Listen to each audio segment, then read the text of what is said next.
Shalom and welcome to Secrets Revealed, the Holy Bible. Today we're going to look at chapter 45 of Genesis. There are 28 verses, and beginning in verse 2, actually before I start, I would be amiss if I didn't mention this. In the last presentation, the last episode, Genesis chapter 44, there was the cup of Joseph, a silver cup of divination. And Joseph in the book of Jasher, and even in Genesis, somewhat misleads his brothers to believe that his powers of divination or augury, I believe is the term, augury, was given to the cup, or attributed his powers to the cup, not to Elohim. But this was all knowledge he knew beforehand, the things he was telling them regarding who was born first, and that Benjamin was he's the only child of the mother, and his brother uh, is no longer. So any powers of interpretation regarding dreams, regarding the things he was telling his brothers as they were eating in his presence, they were truly given to him by Jehovah Elohim, not by the cup. So I have to make that clear, because he was, again, misleading them that this was why he was able to do these things, because of this cup, the special cup of divination, the silver cup with onyx stones and bdellium. And then he hid that cup in Benjamin's sack on purpose, so that they would relate that story and remember that, hey, this is the special cup. Why would he take it? And it helps him to understand these things. Anyway, that's all. I just want to get that out of the way before I forget. That's an important point. And again, I would be amiss if I would not mention this. It's very important factor, very important point to make. Verse 2 in chapter 45, we see here, it was reported to Pharaoh, to the house of Pharaoh, whereas in the MT it says they heard. So it makes it sound like they heard the weeping all the way from the house. So they're weeping really loud. Well, no, that's not what happened. What actually occurred was the Egyptians, it was reported to Pharaoh's house. They reported it to him. So news passed to him, word of mouth. Verse 3, they added here that in his presence, at his presence was added in the Masoretic. So it says here, they were troubled. Yes, his brothers were troubled, but for what?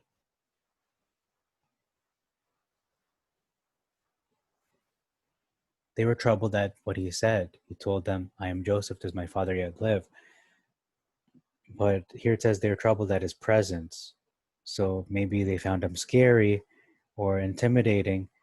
Well, that's not what it says. That's just assuming that.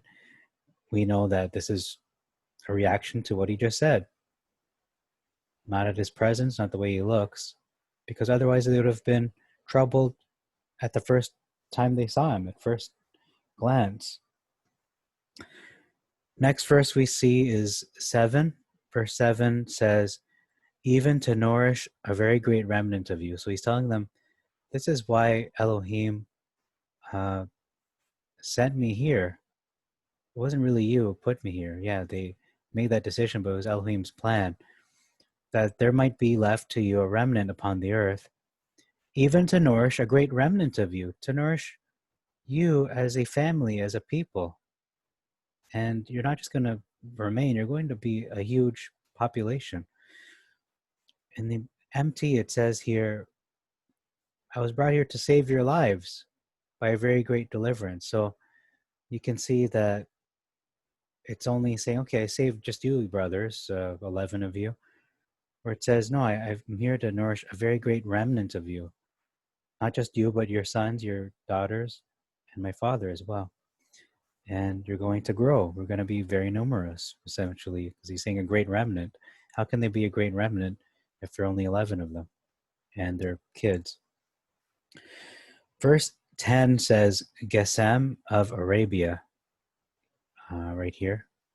Actually says Goshen of Arabia. Here it says the land of Goshen. So it's just specifying it is in Arabia. It doesn't say that in the Masoretic, however.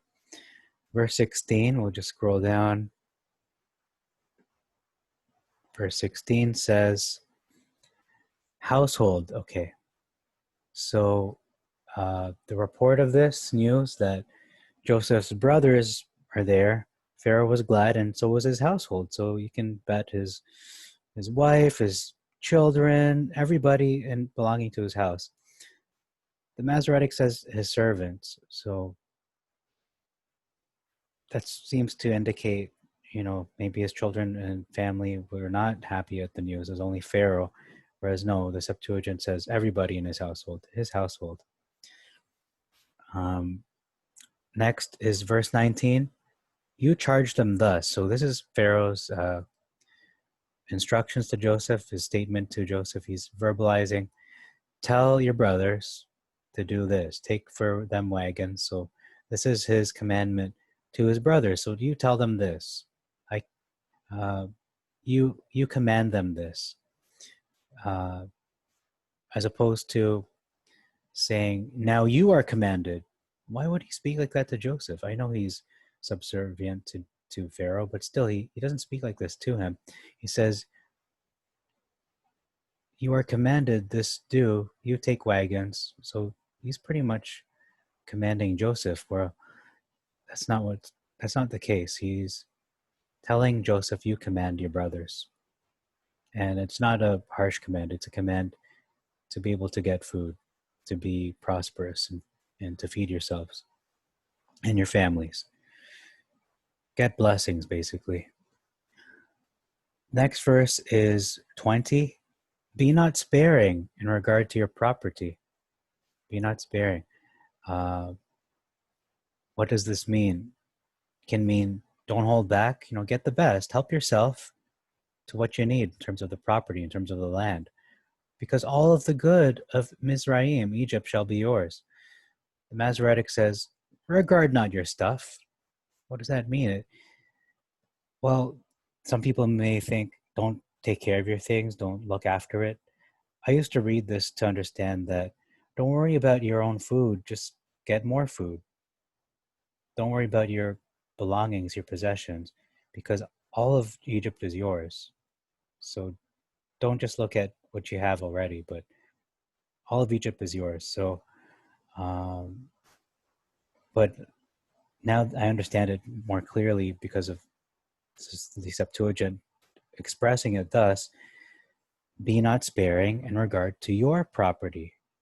So whatever you think your property is, the borders of it, don't worry about, holding back or being prudent, or not prudent. What's the word where you're very like a penny pincher? Don't have to worry about being frugal. Just go all out, basically. Spoil yourselves, pretty much is what it sounds like. That's the feel I get from this verse, from this tone. Verse 22, well, the whole verse is different here. This is Pharaoh giving to them, or should I say Joseph giving to them, 2 sets of garments of raiment apiece. It says here, he gave each man changes of raiment, so it doesn't say the number, doesn't specify. But it says to Benjamin, he gave 300 pieces of gold. Except the Masoretic, 300 pieces of silver. That's a downgrade. Obviously, 5 changes of raiment. That's the only thing that's the same. Okay, it's not completely different, but most of it is. Verse 23 says, to his father he sent this food, bread on the mules, versus she-asses laden with barley, because we know it's not corn, barley, bread, and meat. So that's not actually what he sent. It was bread, because meat would spoil on the journey, I would think. Verse 24, Joseph gives them a very interesting instruction to them, or advice. Be not angry, by the way, because maybe they're hard on themselves and they're angry at themselves. We did this to Joseph. We deserve to be punished, or maybe they're angry for other reasons. But anyhow, it says in the Masoretic, see that you fall not out, by the way. Does that mean don't fall off the wagons? Or does that mean just don't have a falling out? Don't fight amongst yourselves. But either way, he's trying to tell them to, shalom, basically. Don't worry about what has happened. Things are good. Things will be good. They'll get better. So just get there and come back, basically. Don't let this affect you emotionally. Don't be angry, especially. That's what he's saying. Don't be angry. That's what he's saying. Verse 26,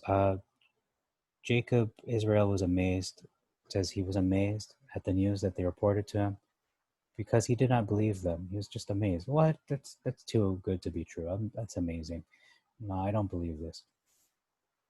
But it says here in the Masoretic, Jacob's heart fainted. Why would his heart faint? That's good news. No, he was amazed. It's just, that's too good to be true. Come on. You must be, making this up. But then when he saw the evidence, the chariots which Joseph sent for him, Israel said this statement in verse 28, it is a great thing for me if Joseph, my son, is yet alive, if he's still alive. It's a great thing for me. That's why, it does tie into him being amazed. This is a shock. It's a great thing for me. Whereas the Masoretic says, it is enough. Joseph, my son, is yet alive. What does this mean? I believe this is a Hebrewism. Please correct me if I'm wrong, but I believe this is a Hebrewism. It is enough means it is enough, this blessing that God has provided. So if we say that, I remember, this is the opposite of doing this. It's saying, I remember the leeks, I remember the quails in Egypt, and we used to eat at our own pleasure whenever we wanted. That's the opposite of saying it is enough. You're saying it's not enough. But if you say, you know what, Father, you've given me bread, and even if you just provided me only bread, that would be enough. I'd be satisfied. So basically he's saying, I'm satisfied, I'm happy.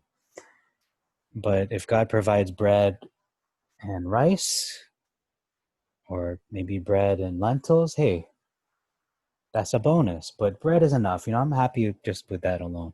So Father, if you bless me even more, I'm just happy that you blessed me, period. You don't have to give me anymore. It is enough. So that's what it's saying.